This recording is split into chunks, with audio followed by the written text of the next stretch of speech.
क्या हाल चाल है आप लोगों के। So we are back with our weekend analysis video. So first of all अगर हम बात करें निफ्टी की डायरेक्ट इंडेक्स की बात करते हैं, देन फिर हम थोड़ा करेंसी की बात करेंगे, देन फिर अगर कुछ ऐसा लगता है कि स्मॉल कैप की बात करते हैं। बट फर्स्ट ऑफ ऑल अगर हम निफ्टी की बात करते हैं और एक जो रिसेंट अभी टेंशन चल रहा है इंडिया पाक वाला, देन उसके अकॉर्डिंग भी क्या हो सकता है मार्केट में, कैसी क्या हमारी प्रोबेबिलिटी है वो देख लेते हैं। फर्स्ट ऑफ ऑल अगर मैं बात करूं, निफ्टी बंद हुई है 24,039 पे। सो क्या है कि अगर यहाँ से अभी निफ्टी को अगर यहाँ से कोई बाइंग आती है या फिर हमें ऐसा लगता है कि हमें लॉन्ग करना चाहिए निफ्टी, तो हम किस लेवल पे करेंगे। तो यहाँ पे हम लॉन्ग करेंगे निफ्टी पे। निफ्टी जब तक 24,375 24,400 के ऊपर सस्टेन नहीं करती है, हमें लॉन्ग से बचना चाहिए। बट अगर क्रॉस कर देती है तो हमारे लिए मेजर रेजिस्टेंस क्या होगा, वो होगा हमारे लिए 24,800 के आसपास वाला जो मेजर रेजिस्टेंस है। ये बहुत ही इंपॉर्टेंट रेजिस्टेंस है। एंड अगर मार्केट यहाँ से ऊपर जाती है तो मार्केट में 24,850 के आसपास से रिवर्सल मार्केट में बिल्कुल आ सकती है, क्योंकि ये बहुत ही एक स्ट्रॉन्ग सप्लाई जोन है। और हमें पता है कि मार्केट में एक रिसेंट में एक अच्छा खासा रैली रनअप हो चुका है और एक बढ़िया खासी एक सीधी तेजी हुई है मार्केट में। बट अगर हम जो देखें अभी रिसेंट का जो टेंशन है बहुत ही मतलब बुरा हुआ, जो भी टूरिस्ट के साथ हुआ, और इस बात पे मतलब कि हमें संवेदना भी है। बट अगर इस टेंशन को लेके भाई मार्केट में कोई फॉल आता है, तो हमें क्या करना चाहिए, क्या हमें रुकना चाहिए बाइंग से कि हमें बाइंग करनी चाहिए, तो हम देख लेते हैं कि भाई साहब अगर निफ्टी की बात है, तो निफ्टी की बात अगर आप करोगे तो ये जो 23,200 वाला जो तो 23,200 300 वाला जो ये सपोर्ट है, बहुत ही स्ट्रॉन्ग सपोर्ट जोन है। मार्केट अगर यहाँ आई है तो यहाँ पे हमें बहुत वॉच करना पड़ेगा, बिकॉज अगर ये मार्केट ये लेवल होल्ड नहीं करती तो डायरेक्टली हमारे पास सपोर्ट नीचे ही है 22,800 22,900, क्योंकि बीच में ये पूरा गैप है और हो सकता है इस वजह से ये गैप फिल हो जाए, क्योंकि ये गैप अभी रिसेंट में बना था कुछ टैरिफ वॉर के कारण। सो ये गैप से हुआ था, तो ये हो सकता है गैप फिल हो जाए। बट अगर हो सकता है मार्केट में टेंशन और बढ़ गई तो मार्केट में हमारे पास और नीचे मतलब और हम क्या कर सकते हैं। बट अगर मार्केट यहाँ से और फॉल करती है तो मेरा पर्सपेक्टिव ये है कि मार्केट ये जो लेवल है नीचे वाला लो, ये मार्केट होल्ड कर जाएगी और यहाँ पे हमें एक बढ़िया बाइंग की अपॉर्चुनिटी देखने को मिल सकती है। अगर यहाँ पे आए तो आई होप ये बहुत अच्छी अपॉर्चुनिटी होगी मार्केट में पैसा लगाने के लिए, क्योंकि मार्केट का ट्रेंड एक्चुअली में चेंज हो चुका है from this sell on rise to buy on dip for the mid term at least. Because अगर आप यहाँ पे देखोगे कि मैं एक ट्रेंड लाइन ड्रॉ करता हूँ, ये ट्रेंड लाइन ड्रॉ करता हूँ यहाँ पे, तो मार्केट ने ट्रेंड लाइन का एक ब्रेकआउट दिया बहुत ही काफी टाइम के बाद में ट्रेंड लाइन का ब्रेकआउट दिया था। ये एक यहाँ से था, एक रिजेक्शन यहाँ से आया, एक रिजेक्शन यहाँ से आया, बट सेकेंड टाइम इसने तोड़ा, नीचे आया और एक फ्रेश लो नहीं बनाया, पिवट लो नहीं तोड़ा, और उसके बाद मार्केट यहाँ से एक ऊपर अच्छा खासा मूव दी है। तो मार्केट में क्या है कि ये जो ट्रेंड लाइन का ब्रेकआउट हो चुका है, तो मार्केट में एक्चुअली में जब मैंने बोला था कि 24,850 और 24,200 के ऊपर मार्केट अगर सस्टेन कर जाती तो हमारा व्यू बाय ऑन डिप का हो जाएगा। वहां से मैं इंडिया के मार्केट को एटलीस्ट निफ्टी को मैं बाय ऑन डिप की कैटेगरी में डाल दूंगा। तो मेरा पर्सपेक्टिव सेम है कि भाई साहब मैंने 3-4 महीने से सेल ऑन राइज बोला, बट मैं अभी बाय ऑन डिप बोल रहा हूँ, क्योंकि मार्केट में मेरे को सरकारी चार्ट मेरे को बोल रहा है कि भाई बाय ऑन डिप है मार्केट। सो अगर कोई भी फॉल आता है अगर 22,800 तक 22,500 तक, ये मेरे लिए बाइंग अपॉर्चुनिटी ही होगी मार्केट में, और एक अच्छा खासा मौका होगा मार्केट में पैसा लगाने के लिए, क्योंकि आई होप यहाँ से मार्केट रिकवर करके एक वापस एक ऑल टाइम हाई लगाने की कोशिश करें दिवाली के आसपास, दिवाली तक। सो इसको हम देख सकते हैं। बट अगर हम रेदर देन जाएं बैंक निफ्टी पे, बैंक निफ्टी ने तो बहुत ही एक खूबसूरत रैली दी है।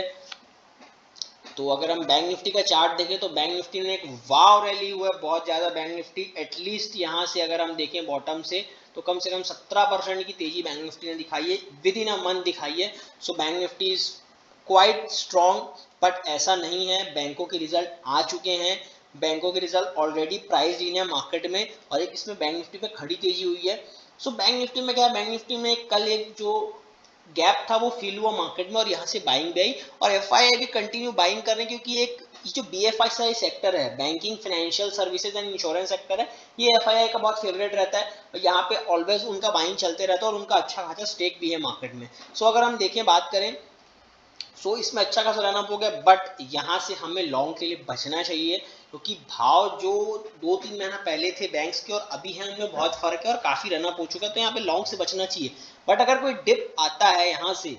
या बैंक निफ्टी अंडर परफॉर्म करता है नेक्स्ट क्वार्टर पे या 1-2 महीने के लिए, तो हमें वहां पे बाइंग अपॉर्चुनिटी देखनी चाहिए। बट अगर जब तक बैंक निफ्टी अभी 56,000, अगर मैं बात करूं 56,000 के लेवल की, 56,000 और 56,200 300 के लेवल पे सस्टेन नहीं करता तो हमें लॉन्ग से बचना चाहिए बैंक निफ्टी में, क्योंकि बैंक निफ्टी हो सकता है ट्रैप कर दे फिर एक बार। बट यहाँ पे अगर मैं नीचे सपोर्ट की बात करूं जो कि बहुत दूर आ रहा है सपोर्ट मेरे हिसाब से, तो बैंक निफ्टी में अगला सपोर्ट 52,000 का आता है, मतलब यहाँ से भी 2-2,500 पॉइंट की मंदी बैंक निफ्टी में हो सकती है। और यहाँ पे बैंक निफ्टी का पता है कि आपको गैप भी है एक, तो बैंक निफ्टी अगर कुछ फॉल आता है, कोई दिक्कत होती है इंडिया पर, तो यहाँ पे एक गैप फिलिंग भी हो सकती है। बट अगर इस वजह से किसी भी कारण से हफ्ता 10 दिन 15 दिन में अगर मार्केट यहाँ आ जाता है गैप फिलिंग, तो डेफिनेटली बाइंग का अपॉर्चुनिटी मिलेगा, क्योंकि यहाँ से फिर एक अच्छा खासा मुझे रिटर्न देखने को मिल सकता है, कम से कम 7-8 से 8% का। तो बैंक निफ्टी में यही है कि बैंक निफ्टी में ऊपर लॉन्ग में मेरे हिसाब से थोड़ा सा केयरफुल रहना चाहिए। बट अगर नीचे आता है किसी भी वजह से टेंशन से, तो हमें एक बाइंग अपॉर्चुनिटी देखनी चाहिए, क्योंकि bank Nifty is comparatively more stronger than the other indices. Then अगर हम बात करें निफ्टी स्मॉल कैप की, जो कि हमारे स्मॉल कैप मिड कैप जो पोर्टफोलियो स्टॉक्स होते हैं, जहाँ पे अच्छा खासा, तो स्मॉल कैप में भी एक अच्छा खासा ऊपर से एक ऑल टाइम हाई अगर हम देखेंगे तो लगभग 27-27.5% का एक डाउनफॉल कंटिन्यू आया है। बट यहाँ पे अभी क्या हुआ, अगर मैं यहाँ पे एक ट्रेंड लाइन प्लॉट करूँ,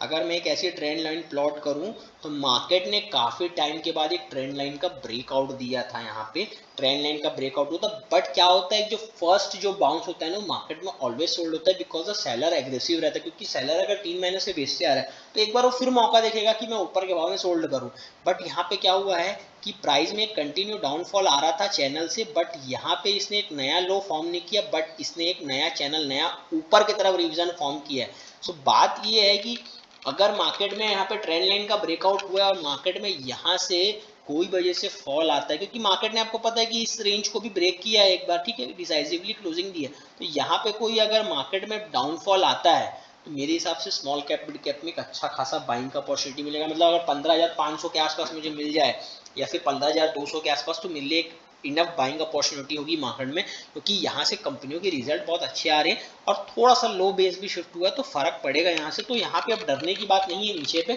मार्केट एक्चुअली में बाय ऑन डिप दिख रही है अकॉर्डिंग टू चार्ट। हाँ, कुछ और ज्यादा पैनिक हो जाए वो तो अलग मैटर है, बट अभी सिचुएशन अकॉर्डिंग टू दिस की मार्केट मेरे को बाय ऑन डिप दिख रही है। तो स्मॉल कैप का मेरा वही पर्सपेक्टिव है कि मार्केट यहाँ के नीचे मिले तो आप बाय कर सकते हो, but overall the trend is good. नीचे में बायर हैं, क्योंकि एफआईआई भी बाइंग करने आए हैं, क्योंकि अब उसका रीजन ये है कि मैंने पहले भी बताया कि यूएसडी आईएनआर का काफी फर्क पड़ता है इंडियन मार्केट में। अगर आप देखोगे मैं आपको यहाँ पे प्लॉट करके दिखाता हूँ लाइन, ये वर्टिकल लाइन मैंने प्लॉट की, ठीक है। 28 फरवरी 2025 को यूएसडी आईएनआर का टॉप लगा था और उसी दिन ही निफ्टी का बॉटम बना था। मैं अगर आपको निफ्टी के चार्ट पे लेके चलूं, यहाँ से हम पूरी ड्राइंग को रिमूव कर देते हैं एक बार। यहाँ पे अगर आप देखोगे तो निफ्टी ने भी एक नया लो फॉर्म किया था, उसके बाद से निफ्टी एक वो जो ट्रम्प का रैली आया था, बट उसके बाद ही मार्केट में बाइंग हुई थी, उसके बाद से मार्केट में लो नहीं टूटा है एक भी बार में। तो यूएसडी आईएनआर करेंसी का बहुत इफेक्ट पड़ता है एफआईआई की बाइंग से। तो करंटली जो यूएसडी आईएनआर का जो था रन अप, वो एक ओवर हो गया था, और यहाँ से जैसे जैसे यूएसडी आईएनआर फॉल किया था, बीच में यूएसडी आईएनआर बढ़ा था, कुछ वो टैरिफ के दिक्कत के कारण में अच्छा का शूट अप किया था, बट ओवरऑल मार्केट भी जैसे वहां मार्केट ये यूएसडी आईएनआर ऊपर गया था तो मार्केट नीचे आया था, बट जैसे यूएसडी आईएनआर नीचे आया तो मार्केट में भी रिकवरी। तो यूएसडी आईएनआर मोटा मोटा अगर हम देखें तो एक डाउन ट्रेंड में चालू हो चुका है चलना। अगर हम इसका वीकली चार्ट अगर मैं देख लूं, तो अब यूएसडी आईएनआर लगभग 85, 84, 83 के आसपास स्टेबल रहेगा, तो जो कि इंडियन मार्केट और इमर्जिंग मार्केट के लिए गुड है। तो इसी की पर्सपेक्टिव से मैं बोल रहा हूँ कि निफ्टी मेरे को बाय ऑन डिप दिख रहा है ओवरऑल अगर हम देखें तो। और अगर हम एक चीज का और बात करें आईटी सेक्टर का, जो कि कंटिन्यूअस फॉल दिखाया था, सो आईटी सेक्टर में भी यहाँ से पता है अब ना खोने को बहुत कुछ कम दिख रहा है मेरे को, बट यहाँ पे भी फिर से अगर कोई हैवी सेलिंग आता है मार्केट में, तो एक्चुअली में वो सेलिंग एक डिप के अपॉर्चुनिटी के लिए बाय। मैंने पहले भी बोला था आपको कि अगर मैंने एक वीडियो में बोला था, अगर आपको याद होगा, कि अगर मेरे को अगर निफ्टी आईटी 31,000 या 33,000 के लेवल के आसपास मिलेगा तो मेरे लिए बढ़िया खासा एक बाइंग अपॉर्चुनिटी होगा, और डेफिनेटली वहां से अच्छा खासा बाउंस है। बट वही बात है ना कि फर्स्ट बाउंस ऑलवेज सोल्ड होती है मार्केट में, तो यहाँ से अगर आपने नहीं लिया है तो अगर कोई फॉल आता है तो यहाँ पे आप नीचे में ऐड करने के लिए देख सकते हैं, बढ़िया अपॉर्चुनिटी रहेगा आईटी में बाय करने का। सो ओवरऑल मेरा पर्सपेक्टिव ये है कि कोई भी टेंशन होती है तो हमें बाय ऑन डिप का मामला ही रखना चाहिए। सो यही था मेरी तरफ से वीकेंड एनालिसिस।